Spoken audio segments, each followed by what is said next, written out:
Så här under corona så har jag funderat väldigt mycket på den här känslan av att inte vara i kapp med livet.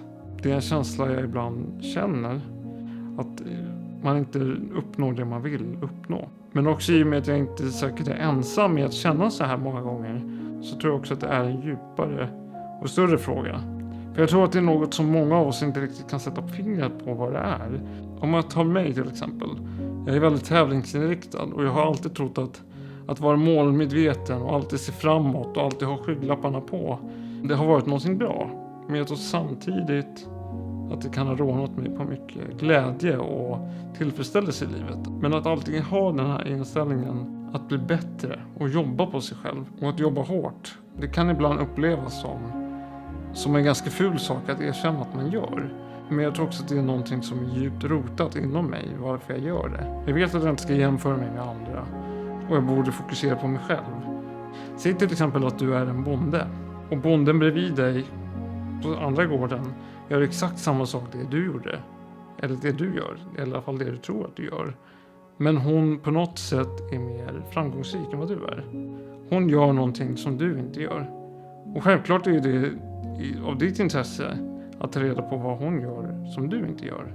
Och just detta jämförande med andra, det är väldigt utmattande. Och jag tror att det är ett större problem i sig. För vem vill liksom visa sina sämsta sidor? För om du tittar på min Instagram eller kanske andras Instagram, så kanske du kommer till slutsatsen att vi lever ett fantastiskt liv. Och jag vill inte klaga på mitt liv. Jag har levt många fantastiska år. Men det jag publicerar berättar inte hela historien. Det berättar inte om alla gånger jag har haft ångest. Det berättar inte om alla gånger jag har tvivlat på mig själv. Min poäng är inte att jag försöker göra en snyfthistoria av det här. Utan jag tror att vi alla går igenom det här i livet. Och jag tror att vi alla på något sätt någon gång eller på något sätt har känt av en depression. Jag tror många av oss vill skjuta de känslorna åt sidan. Jag vet i alla fall att jag vill göra det. Om jag kan vara i ett stadie där jag alltid är lycklig, motiverad, kreativ och alltid vara givande, alltid vara generös. Vem vill inte vara det liksom? Men livet funkar inte så. Just den här vinnarskallen jag har att alltid röra mig framåt, den förstör lite grann för mig. Och när jag talar utifrån mig själv så är det nog brist på självkänsla också. Det är inte som att jag hatar mig själv. Men jag är nog heller inte okej med vem jag är eller vad jag är i livet. Och jag har liksom inte accepterat det, tror jag. Och det känns som att jag jagar hela tiden efter att få uppleva den känslan. Och att hitta mig själv, hitta vem jag är. Men vad mäter jag med? Jag vet liksom inte vilken mätsticka jag använder.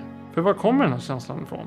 Alla dessa tankar och känslor som jag känner. För alla andras version som jag frågar om, den är annorlunda. Och det borde ju ändå vara ett tydligt tecken på att det jag känner är påhittat. Det är ingenting som ger mig en rationell mening i livet, utan livet är inte förutsägbart. Det går inte att räkna ut. Livet är inte binärt. En kan inte se vart livet kommer vara om 1 år, 5 år eller 20 år. Det går bara inte. För det här är ändå något som jag tror vi alla delar, den här känslan. För många av oss går igenom det här och jag måste bara få in i mitt huvud att jag är den jag är vad jag är. Och jag måste göra någonting bra utav det. För det finns egentligen ingen känsla som är att inte vara i kapp med livet. Det är bara en mätpinne som vi använder för att se vad andra har för framgång. Eller mäta vad andra gör rätt i sitt liv. Det behöver inte heller betyda att det inte är rätt för ditt liv. Jag känner bara att jag måste påminna mig själv varje dag om det här. Att det är okej. Det är din resa. Du måste hitta dig själv. Du behöver inte vara bråttom för det. Jag hoppas ändå att du gillar det här samtalet. För jag gillar ändå att reflektera över sånt här. Känner du samma sak? Låt mig gärna veta ner i kommentarerna hur du känner kring det här. Men också, är det första gången du tittar? Så hej. Välkommen. Jag är jätteglad att du har tittat in. Och är du också det så får du jättegärna prenumerera och likea för mer sådana här videos. Vi ses i nästa video. Jag älskar er.